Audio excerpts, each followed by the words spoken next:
में बुधाई करते हुए आइए कहना है क्या मास्टर जी। हो बड़ी सुंदर बनवला संविधान भीम जी, सुंदर बनवला संविधान भीम जी। हो बड़ा सुंदर बनवला संविधान भीम जी। हमें तोहरा के मानी ले भगवान भीम जी, हमें तोहरा के मानी भगवान भीम जी। बड़ा सुंदर बनवला संविधान भीम जी, बड़ा सुंदर बनवला संविधान भीम जी। हो है जिनसे हमारी ला भगवान भीम जी को है, जिनसे हमारी ला भगवान भीम जी को है, जिनसे हमारी ला भगवान भीम जी। आई ए रोहित भैया के तरफ से 11 रुपया का पुरस्कार आइल बा।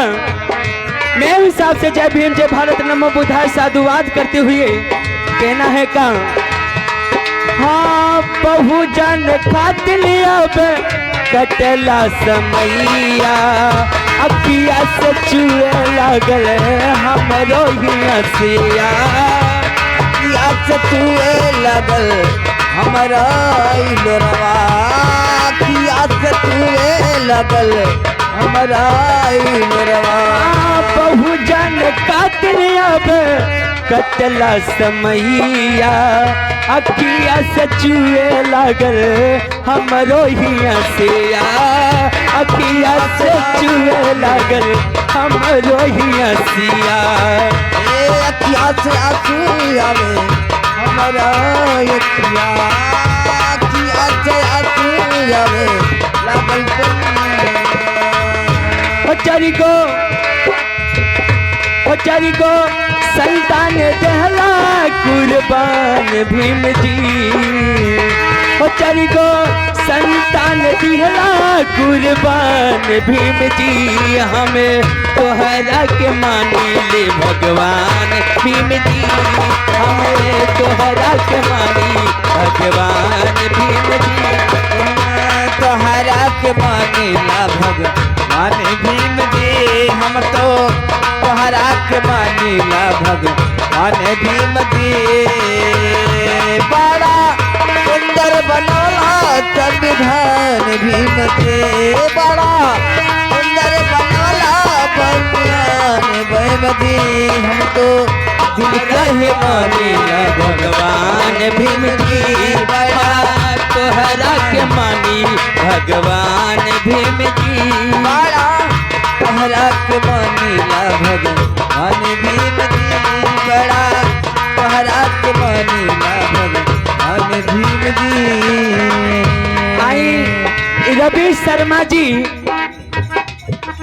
रवि शर्मा गाजी बाजार से आ गए हैं 11 रुपए का पुरस्कार। और माननीय हमारे रोहित भारती जी ग्राम बरतानी से 200 रुपया का पुरस्कार एक आया हुआ है। मैं उस साहब से जय भीम जय भारत नमो बुद्धाय करते हुए कहना है क्या। दसवा विदसवा जाके पढ़ाई, दसवा विदसवा जाके पहला पढ़ाई। ये हमारे राजा बाबू MBBS डॉक्टर साहब के कार्यक्रम द्वारा 51 रुपया के योगदान आयल बा। और 51 रुपया के योगदान दूल्हे बाबू के छोटे मौसा हमारे छतौना कलहोरा के रहने वाले हैं, जिनकी तरफ से 51 रुपया के योगदान आयल बा। पार्टी जय भीम जय भारत करती है।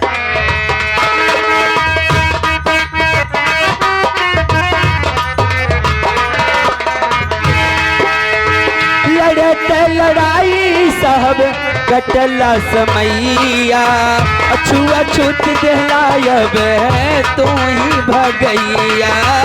छुआछूत दिहला तू ही अब तो भगैया।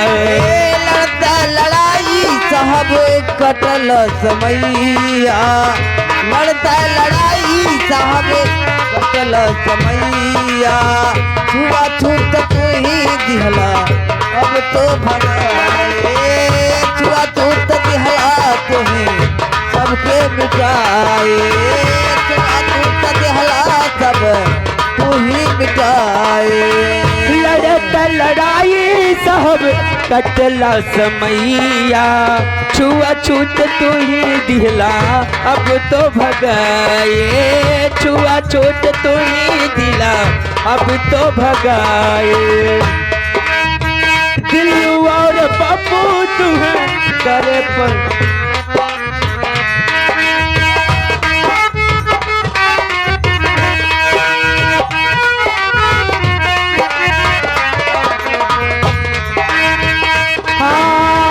पप्पू और दिल्लू तुम्हें करे प्रणाम तुम्हें हाँ पप्पू और दिल्लू तुम्हें करे प्रणाम तुम्हें तुम्हें बनवला बाबा तुम्हें संविधान तुम्हें